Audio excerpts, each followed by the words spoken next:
प्रमाणित करना पड़ता है। वैसे तो वो स्वयं प्रमाणित है, सत्य को कौन प्रमाणित करेगा। लेकिन कलयुगी जीव इतनी बुरी दुर्दशा हो चुकी है इसकी बुद्धि की कि झूठ तो प्रमाणित बिना किए मान लेगा और सच के 100 प्रमाण मांगेगा।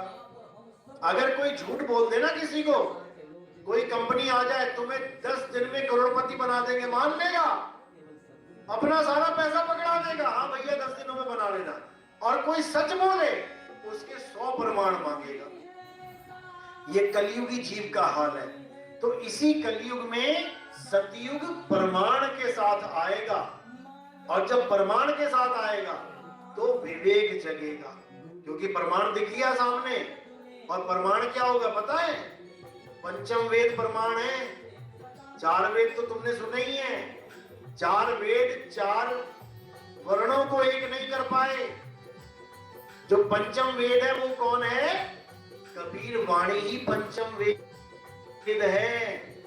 वही असली वेद है जो सबको एक करेगा। इसीलिए आज भी जहां सत्य को प्रमाणित करना होता है, किसकी वाणी लगाते हैं? कबीर साहब की वाणी लगाते हैं। जहां पे सत्य प्रमाणित करना होता है कि ये बात सत्य है, वहां पे कबीर साहब का दुआ चिपका देंगे, बस पूरा ऑथराइज्ड काम हो गया, पक्की मोहर लग गई। अब भाई माई का लाल नहीं जो इस वाणी को काट। यही है सतयुग का असली मोहर, जिसको पंचम वेद कहते हैं, कबीर वाणी। तो इसी के आधार पे युग पलटेगा, कलयुग से सतयुग आएगा और आके रहेगा। अलग अलग ग्रंथों में इसके बारे में बिल्कुल साफ बताया गया। जैसे हमारे पुराणों में किसकी महिमा गाई? जो अवतार चले गए उनकी महिमा नहीं गाई है। कलयुग में सतयुग वो नहीं लाएंगे जो बीत चुके हैं, जैसे राम जी, कृष्ण जी, हनुमान जी या कोई और भगवान जितने भी बीत गए हैं, उनकी महिमा नहीं है। क्या बोला है कि कलयुग के अंत में कौन आएगा? कल्कि अवतार, उसकी महिमा गाई गई है। यहाँ राम राम करने से, हरे कृष्णा करने से ये युग बदलने वाला नहीं है। उन्होंने बदल दिए जो बदलने थे। आगमन होगा। मुसलमानों में क्या बोला? कौन आएगा? इमाम मेहदी आएंगे, जबकि मोहर लग चुकी है कि हमारा आखिरी नबी कौन है? आखिरी नबी मोहम्मद साहब। मोहर लग गई है कि आखिरी नबी मोहम्मद साहब है हमारे। इसके बाद और कोई नहीं आएगा जिसको हम नबी कहेंगे। लेकिन फिर भी एक ऑप्शन छोड़ दी, किसके लिए?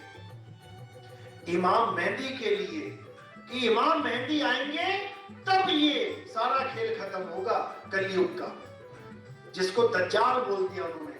दज्जाल जो सारे सब जाल बिछा के बैठा हुआ है, उसका नाम ही दज्जाल रख दिया। गुरु ग्रंथ साहब ने किसका नाम लिखा? कौन आएगा? वहां लिखा कि एक मर्द का चेला आएगा, वो पूरे विश्व को जागृत करेगा। महात्मा बुद्ध के ग्रंथ में किसका नाम लिखा है?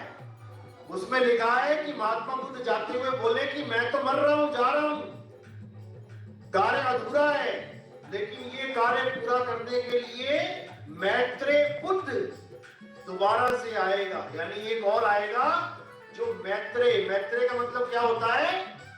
जो सब में दोस्ती करवा देगा। आज धर्म के नाम पे क्या हुआ है? दुश्मनी, धर्म के नाम पे झगड़े हो रहे हैं।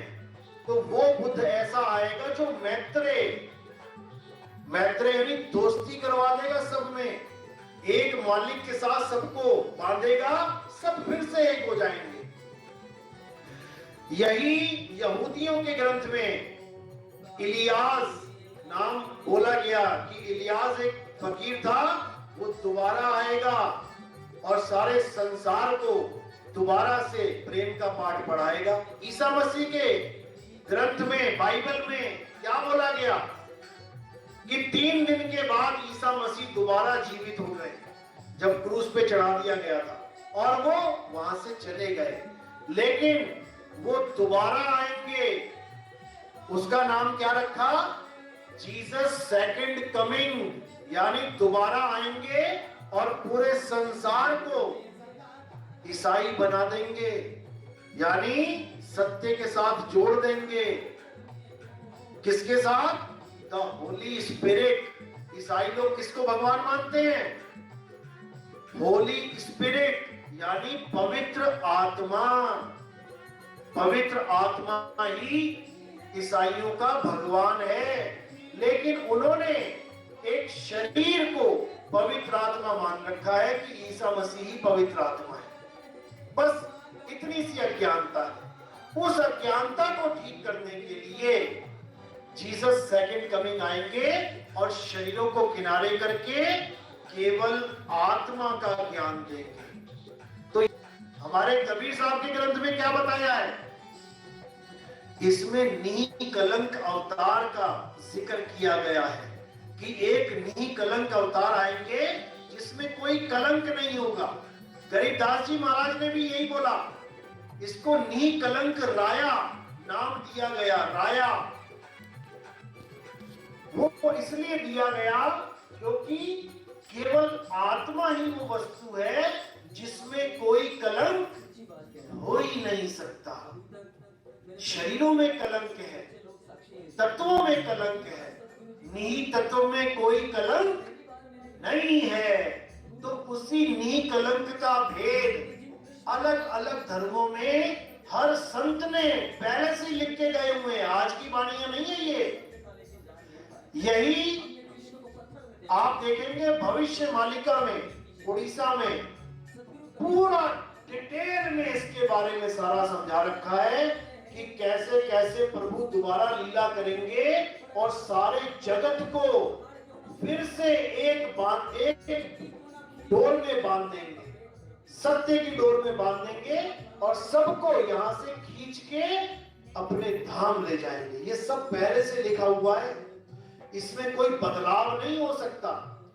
हाँ, इसके कोई विरोध में खड़ा होता है तो उसका नाश भी पक्का लिख रखा है उसमें कि जितने भी ये विरोधी ताकतें खड़ी होंगी वो सब अपने आप धराशायी होती चली जाएंगी, क्योंकि ये परमात्मा का हुक्म है, ये उनका पंथ है। इसमें कोई भी विरोधी टिक नहीं पाएगा और ये आगे से आगे बढ़ता ही जाएगा। ये सब पहले से दर्ज है इसमें कोई 19-21 वाली बात ही नहीं है। ये 100% सत्य ही है। बस हमने सही समय का इंतजार करना है और आगे से आगे देखते जाना है कि क्या हो रहा है। सारे झंडे एक झंडे के नीचे आ जाएंगे, उसी को कलयुग में सतयुग का आगमन कहा जाएगा। चलो।